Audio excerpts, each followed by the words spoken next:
is good news. It's good news. I'm sure you're not. I'm a little more relieved. Yeah, not counting any. Still not, Yeah. the rest of the company. You got a shot, all right?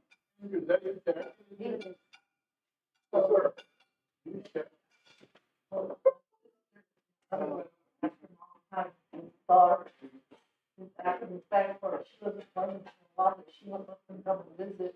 About that, about 5 years.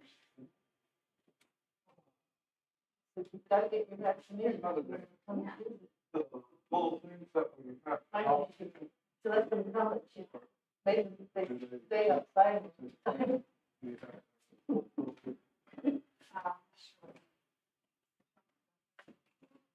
Here we go.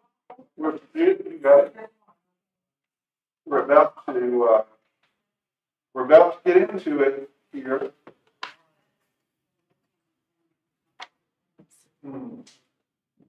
Yeah, I wanted to see this. So I think the tiger.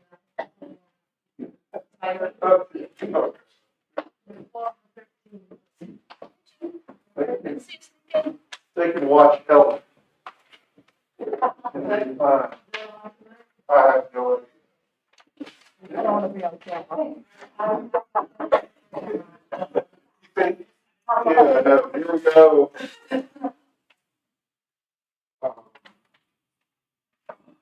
We have had, I was looking at the stats. We've had a good dozen folks watch the live streams, so it's been nice to have some people drop in online. And if folks ask, I'll post all of these slides one way or another. I'll figure out a way to post it. So, They're inspired. well, it's going to take some explaining, so to just put it up on the web might be a little bit misleading, but we'll figure it out. Tell my neighbor who made the budget. Yes. Yeah. Not a budget, just have it. Well, yeah, I have to delay actually, it's not very good, y'all wouldn't like it. I have to delay the start of the class. All right, so we are at chapter 17. We're getting towards the latter part of the book of Revelation. I think it's 22 chapters, if I'm not mistaken. 23.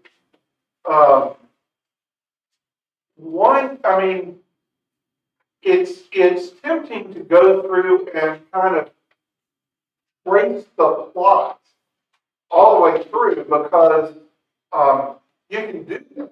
I mean, it seems like it's so far out there, but there are, if you kind of keep track of what's going on, there is kind of a plot that's being followed, or at least a timeline. And so, just as a reminder, we had the vision of the heavenly courtroom and the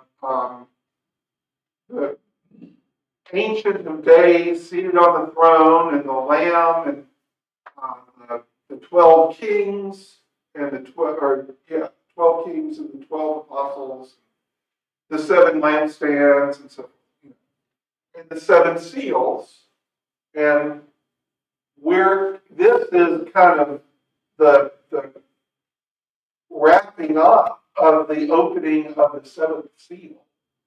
We haven't talked about seals in a long time. But all of this has flown out of that. 7 seals, and at the opening of the 7th, there were 7 trumpets, and blah, blah, blah. So, we're getting to the end of all of that. And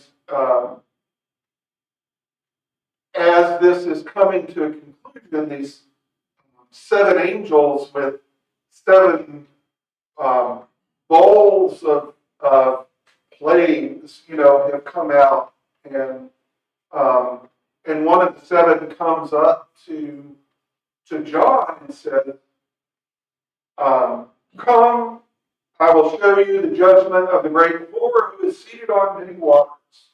So this is, we have gotten to the whore of Babylon. If you're keeping track of your highlights of Revelation, this is the whore of Babylon. Who is seated on many waters. We'll come back to that. With whom the kings of the earth have committed fornication, with the wine of those whose fornication the inhabitants of the earth have drunk.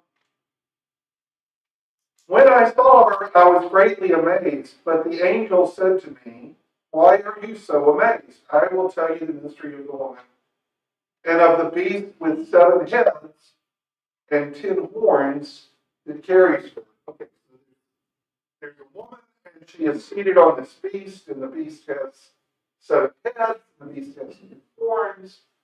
And I think what and this is another one of those areas that people like to get into and try to interpret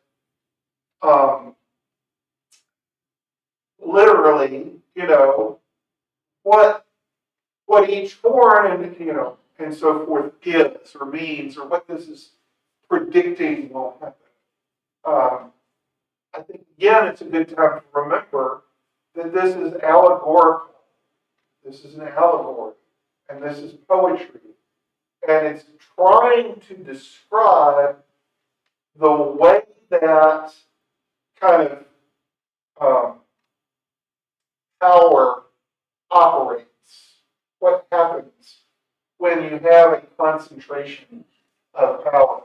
And part of it is people getting intoxicated with that power. The phrase absolute power corrupts absolutely. Yeah, it comes out of this notion that we all know what concentration of power does. Does 7 hills mean anything to anyone from your vast classical education? I don't know, but there is. Yeah, there are 7 hills of Rome. Yeah. Yeah. So, and it says she's seated on the verse 9. This calls for a mind that has wisdom. The 7 heads are 7 mountains on which the woman is seated. Also, they are 7 kings. 5 have fallen, 1 is reigning now, 1 is come. The 7 hills are obviously a reference to Rome. The 7 kings, it's a little bit more complicated. How you count, which emperors you count, how you count them. That's what some folks use to try to date the writing of Revelation. But the point that he's making is that this is Rome. We're talking about Rome. I'm telling you, we're talking about Rome without talking about Rome. Why doesn't he just say Rome? Yeah, you got money to kill. Well, you got money to kill, number 1. But I think it's also useful for us. And I think that the author may have had this in mind too. Like, the Rome's the problem now. But Greece has been the problem before, and Persia's been the problem, and Babylon. That this kind of thing happens all the time. Thank you. So, by not calling it Rome, I think it broadens kind of our understanding of what we need to be on the lookout for.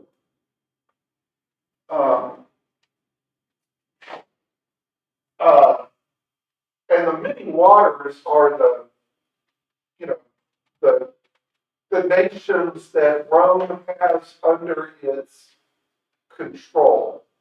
From about 100 BCE to 100 AD, that's when you have a period of great expansion in the Roman Empire and in the kind of the imperial sort of growth of Rome. There. Can I ask you a favor?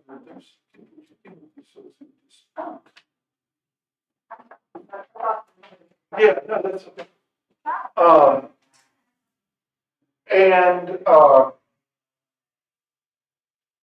So that the whole apparatus of the empire sits on this wider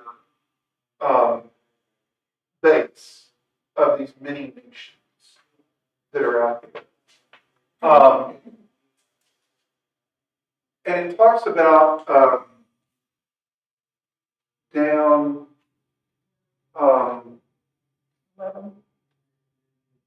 yes, thank you. The beast that was and is not. So that's interesting to me because, again, of this idea of how does evil or how does this concentration of power operate? You know, there's this beast that was, I mean, and in one sense, the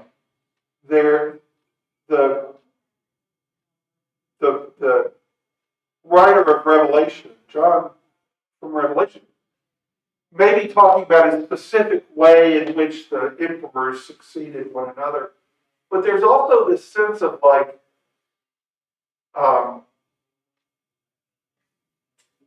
in the present moment, you know, one of the things that evil does is draw us out of the present and make us either fear for the future of what's going to happen, or fear that things won't be like they used to be, you know. But to draw us out of the present moment when we're, you know, we're fed and we're secure and we're, you know, we've got clothes, you know, one of the ways that fear operates is to draw us out of this moment. So this idea of beast that was and is not and is to come is interesting because the beast is never actually here, but that fear operates in the, you know, this manifestation, this whore of Babylon sits on top of this fear and becomes a manifestation of this fear. And all of the 10 kings who have not yet received a kingdom, all of these have yielded their power and authority to the beast. And they will make war on the Lamb, but what's going to happen? The Lamb's always going to win. So there's always this returning back to the Lamb that will be victorious, the Lamb that will conquer. And even in this situation, that will return back to this period of victoriousness.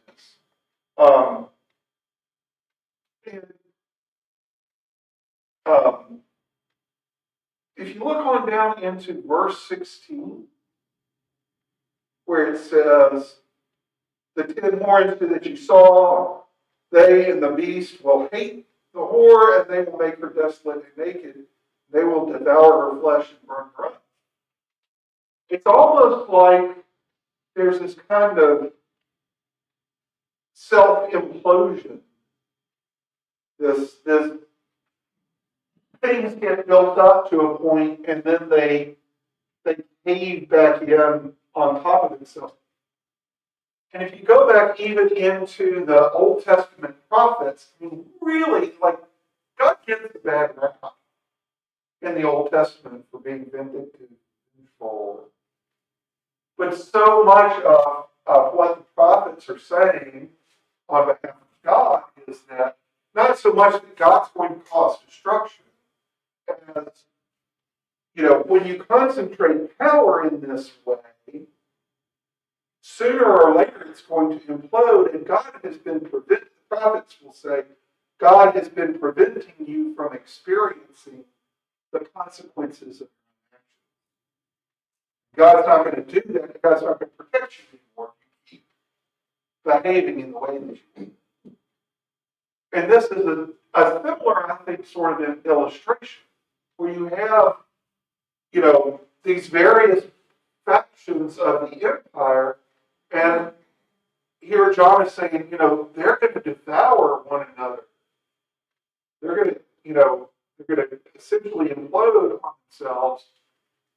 And if you know anything about that period in Roman history, particularly, from the fall of the Republic in the century before the birth of Christ and the rise of the empire, it was nuts.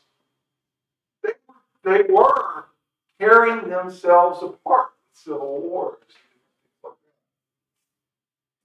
They're ultimately self-destructive. So here's why Lance Armstrong is on the slide.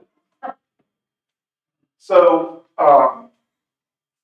this is the finish of the 17th stage of the 2004 Tour de France.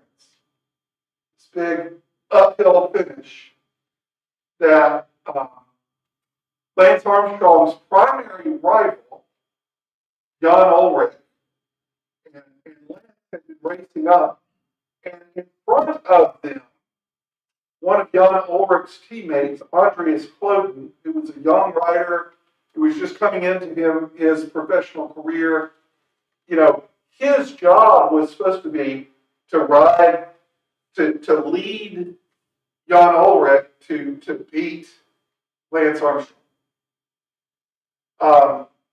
But Jan Ullrich couldn't do it.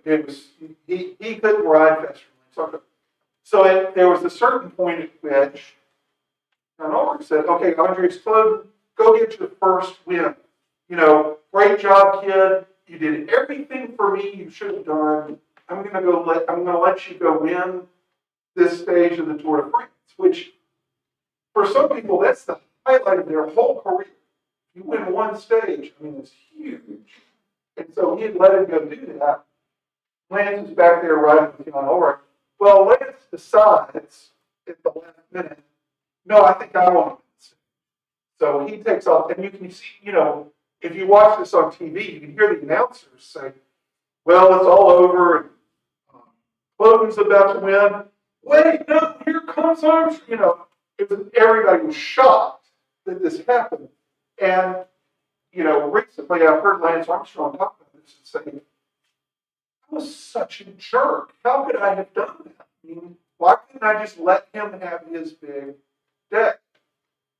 Well, of course, we know that at the time, Armstrong was so tied up in success and in winning that he was literally doing everything he could, legal and illegal, to achieve that. And all of these folks are standing around and cheering, and, the whole thing took on a power that was bigger than even Armstrong himself.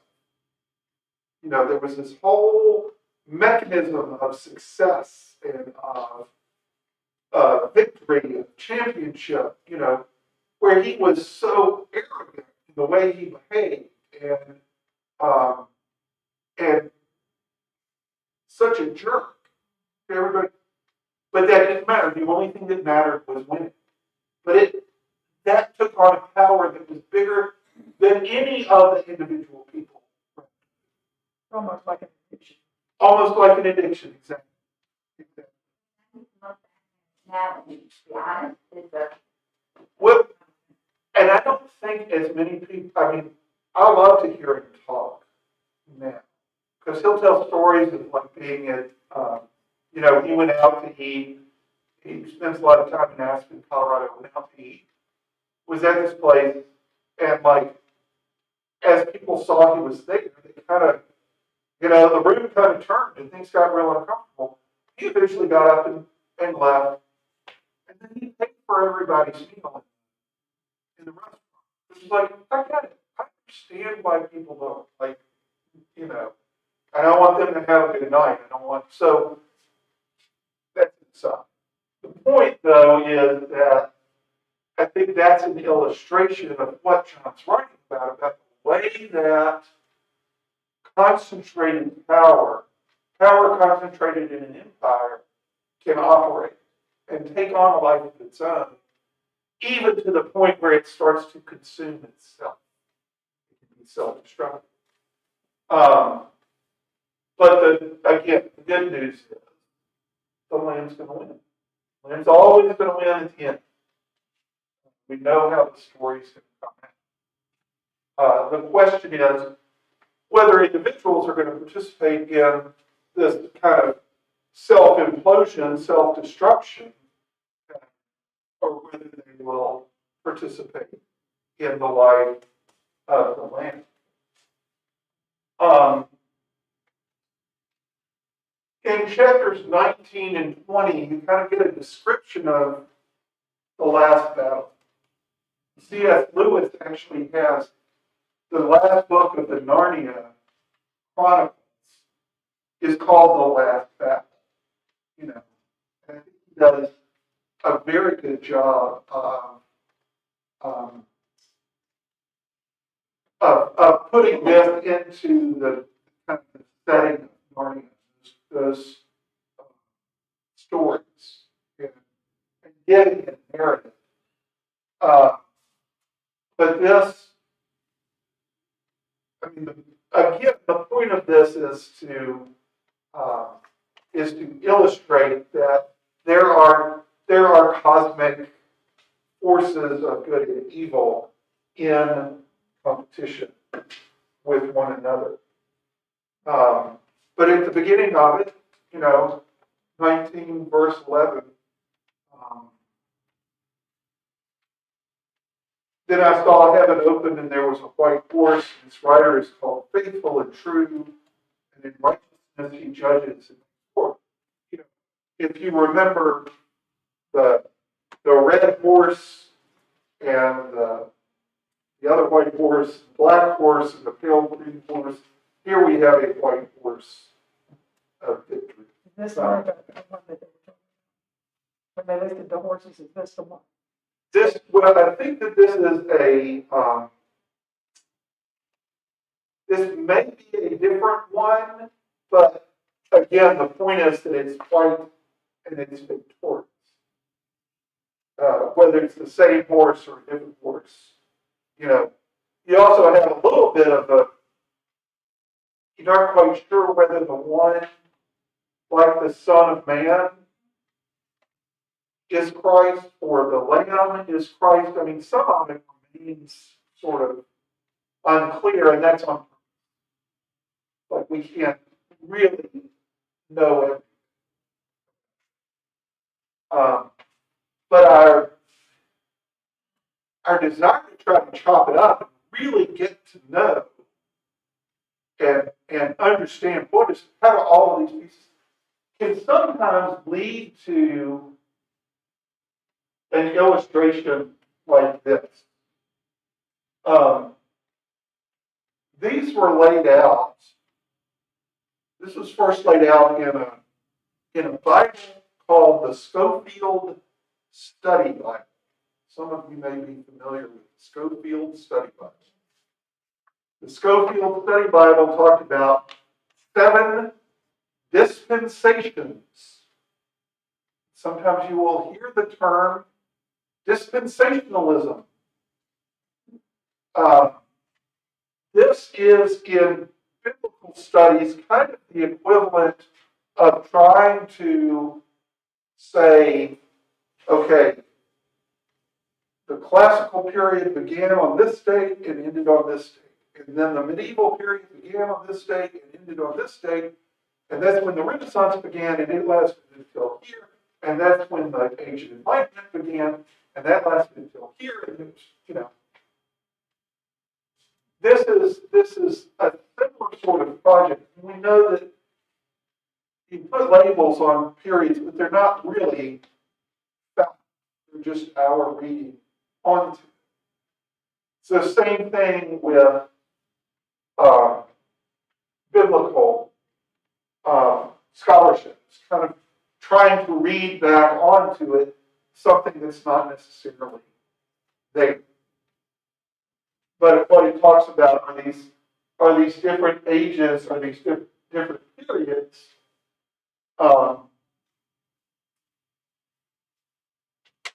And you get to points like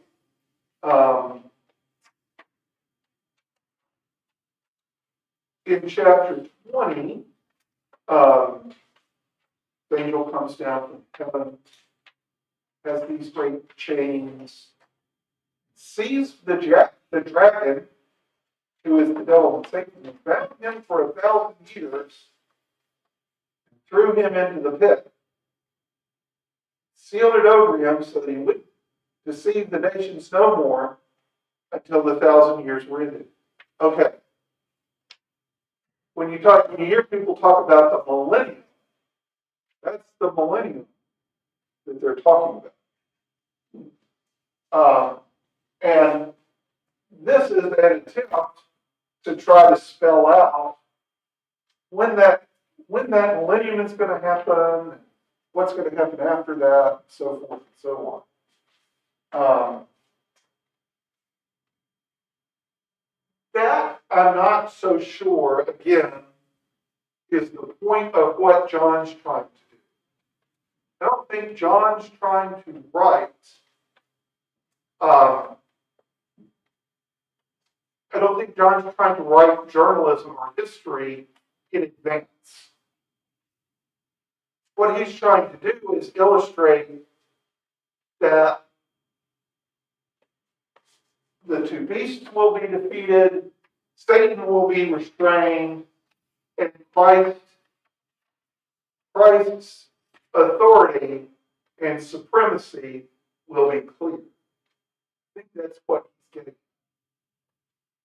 You can also consider the fact that the way that this story moves means that there is opportunity. I mean, there's this resurrection of the righteous people. There's this extended period of Christ's reign, whether it's 1,000 years. Earlier in the book, he was talking about weeks of days, and each day was 7 years. So that was 49, 1,000 years is a long period. That's what that means. Before there's a final defeat of Satan,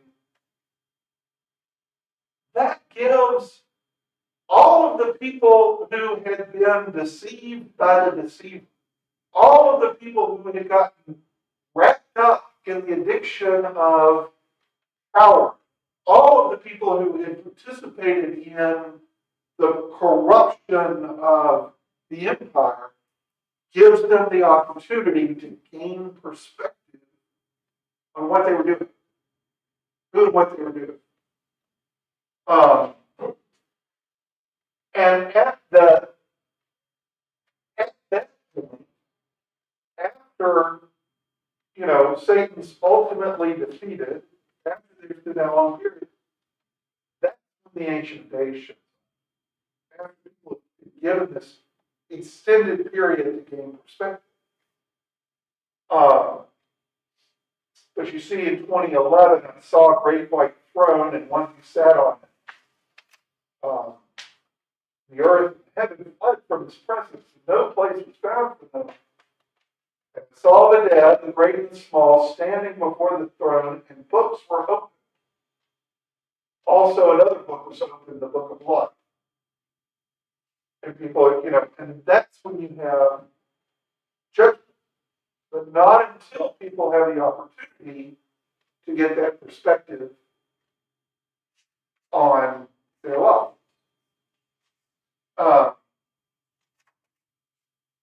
So,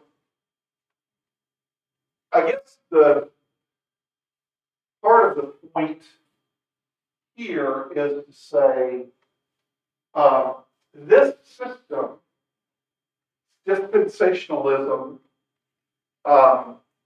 is not is one very particular way of interpreting Revelation, and one very kind of flat way of interpreting Revelation. It doesn't allow room for the poetry, for the allegory, any of it. Dispensationalism is what, for instance, the Left Behind is based on. And what the premise of dispensationalism in the Left Behind series is that the point of Revelation, the problem of the book of Revelation, are all of these trials and tribulations. And that one had better get it together in order to escape the trials and tribulations. Yeah. The 1,000-year period where people can go out and they're supposedly, reflect on what you've done, gain some perspective. Is that like purgatory? It's the 1,000-year reign of Christ. So while they're reflecting, does this mean that they can turn it around like the Christmas Carol, the guy comes to? Well, that's kind of saying. I'll tell you the way that C.S. Lewis, because Lewis describes this period when the beasts and all of the people who have been deceived by the beasts have kind of been quarantined, for lack of a better expression, in this. What I remember is what sounded to me like kind of a shed. Maybe it's this locked up in there, and then after a period, that's open, but it's opened just enough so that each individual can come out one at a time.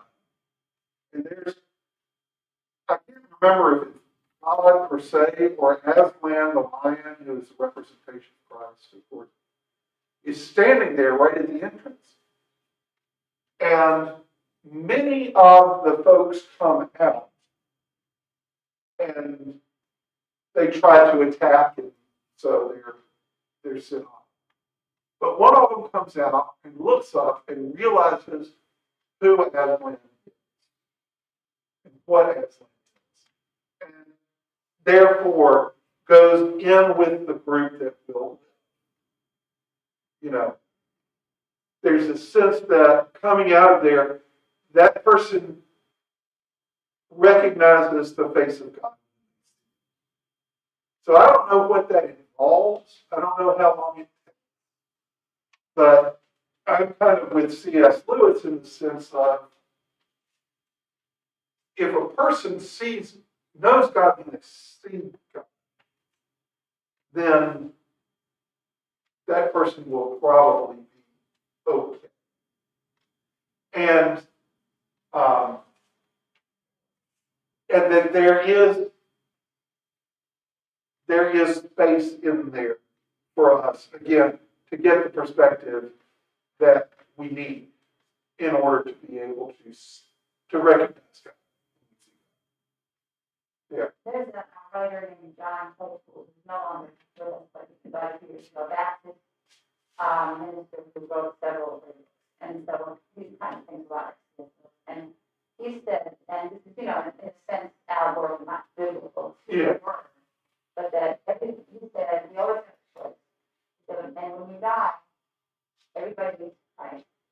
yes, or they can say no about being with Christ forever.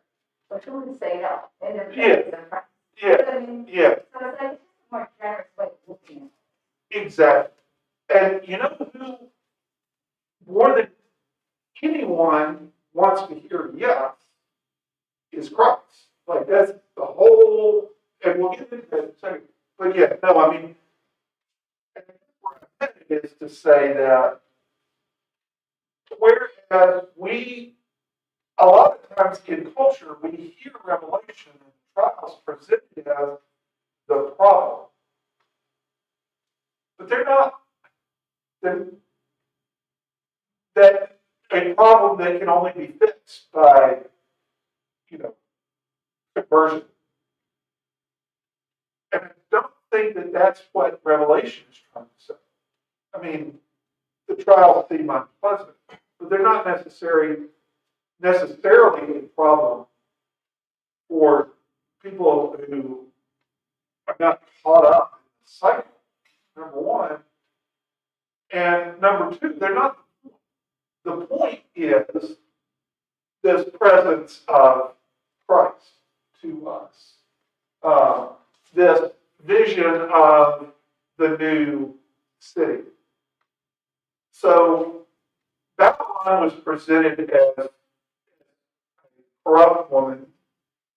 This new city, this city of God, is presented as the bride of God, as a bride to a bridegroom. This is the altarpiece behind the altar in a church in Ghent, which is in Belgium, the Netherlands. Anyway,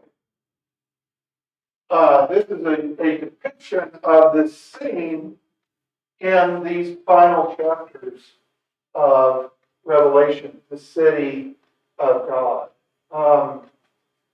And it is at this point,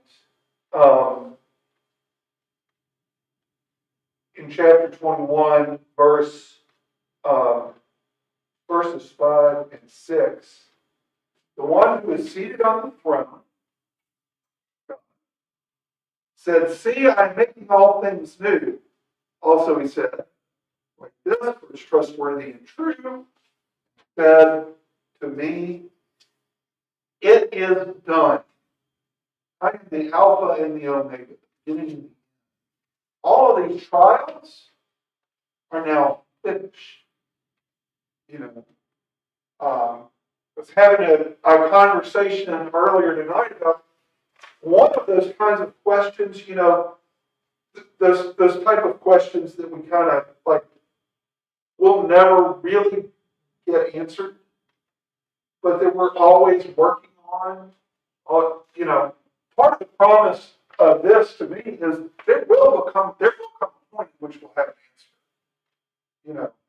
All of that stuff will get reconciled. It will be done.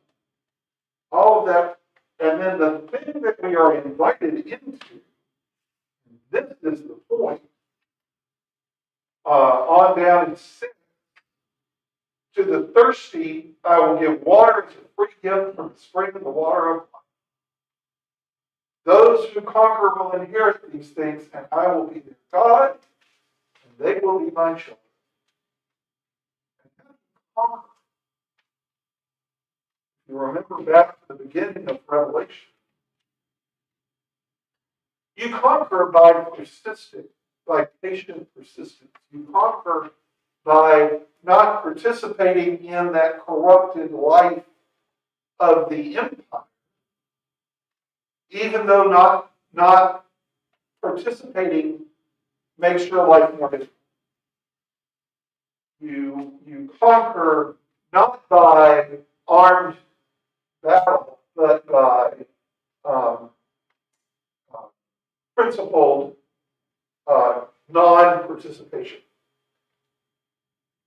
and resistance. And again, all of the tribulations that have happened, but the point is beyond. This is the point. There is a point to all of this. There is a reward. know, at the end of all of that. And it is to drink from this well of the water of life and to live in this new Jerusalem where the Lamb is at the center. And you see, even Adam and Eve are in the picture here. So all of that, Yeah. And the only people who have perished are the ones who just persisted in doing evil. They just could not see Christ in front of them, could not say yes to Christ in front of them. If you'll think of that song, you know the hymn I'm talking about. In him there is no darkness at all. The light. The Lamb is the light of the city of God. Shine in my heart, Lord Jesus. So there's also, I had an English professor who loved to make fun of us for thinking that Plato's Republic was really about a civic organization. He was like, it's all about your mind. It's all about your interior organization, you know. And so there's a sense in which this is also about our preparing a space within ourselves for God's vision to flourish, for Christ to be within us, you know, for the Lamb to reside at the center of our being, you know. So for us, it gives us some context for all of those things that we wrestle with and try to come to some understanding of. And why we have to wrestle with them is because we are preparing for this existence. All of the, you know, and again, all of the nations are coming in to be a part of this unification of heaven and earth. That's what John is trying to help people imagine. That's what John is trying to help the people who are suffering under the persecution of Domitian imagine, is that there is something that is that this is all leading to, and it is good. You know, the persecution that you're experiencing at the moment is not the end of the story. then were there people there to interpret that for those people? I mean, it's hard enough for me to understand it when you explain it. But, you know, back then, how in the world? Well, I wonder about, well, I'll say this, I know that for the folks in that community, you know, the literature of Daniel, the literature, and there are many other pieces of apocalyptic literature that are, for instance, part of the Apocrypha, that were very much in the culture at that time. Not to mention, I mean, for them to say that, you know, the beast sat on 7 heads, which were 7 hills, I mean, they know exactly what he was talking about. Yes, yeah. I mean, that would have been like saying for us,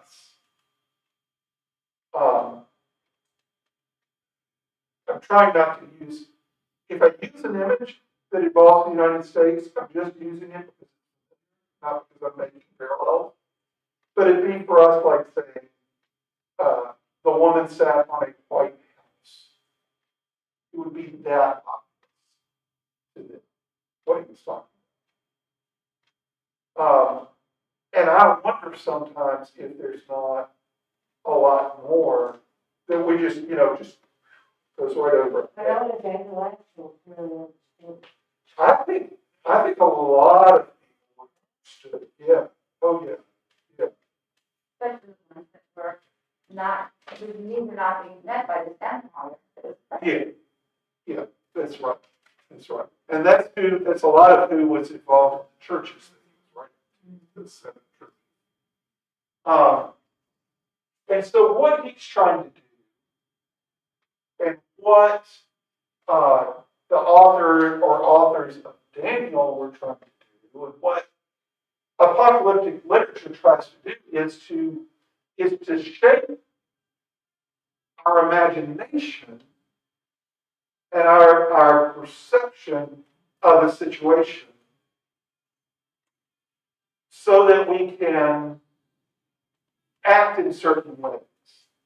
Again, Daniel was trying to help people maintain the Jewish standards. John's trying to help people persist in practicing Christianity under persecution. Don't do an idolatry. That's Daniel's point. Don't participate in idolatry. In the Quran, you're about to get the sum total of what I know about the Quran. And I think it's it. So, I'm not an authority here, but there is apocalyptic literature in the Quran. And an apocalyptic vision of a time of tribulations, and then the appearance of this figure called the Mahdi. So sometimes you'll hear references to like the Mahdi army, that sort of thing. That's folks basing their political action on this idea of the Mahdi. The Mahdi is something like the Archangel Michael in terms of preparing the situation for the appearance of a messianic figure, of a Messiah. So the same way Michael casts Satan out of heaven, the Mahdi starts to prepare the earth for a Messiah. There is a resurrection and a final judgment in the stories of the Quran. And part of the interesting thing about Islam, of course, is that Muslims understand the Quran to literally be the words of God. Like, Muhammad was transcribing what God told Muhammad to write down. So, the Islamic sense of what this judgment is going to be like is much more precise. And that's where you get Sharia law. Is this idea of trying to adjudicate all of our actions, because we need to know, because it's going to be very precise when judgment comes. It's a very high standard of ethical behavior. Book of Revelation, of course. What Revelation is trying to get folks to do is to imagine this future situation and follow Christ continue to follow Christ into this new creation. And get on board with God's story, not the emperor's story.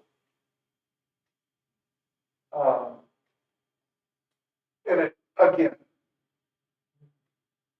the tribulations are not the point. They're temporary.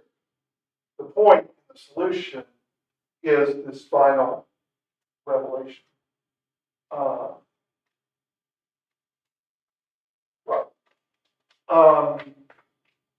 that's it. That's it. Everything you ever wanted to know about a public.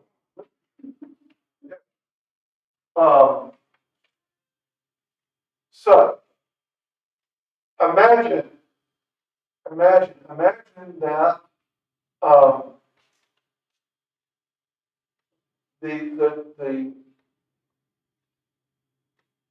the challenges, the struggles, the,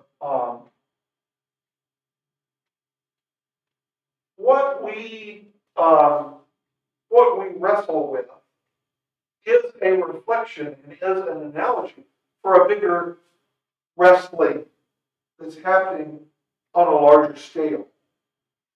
But remember that the point of all of it is that if we are faithful and if we persist, we are being pulled through into it's a new creation that's being, we get to be a part of it. That is, and there is no such thing as the rapture in the book of Revelation. So, that's my story. That's it. Yeah. Thanks for hanging out. Thanks for hanging in there. A lot to try to take in. So I appreciate it. Yeah. Yeah. Yeah.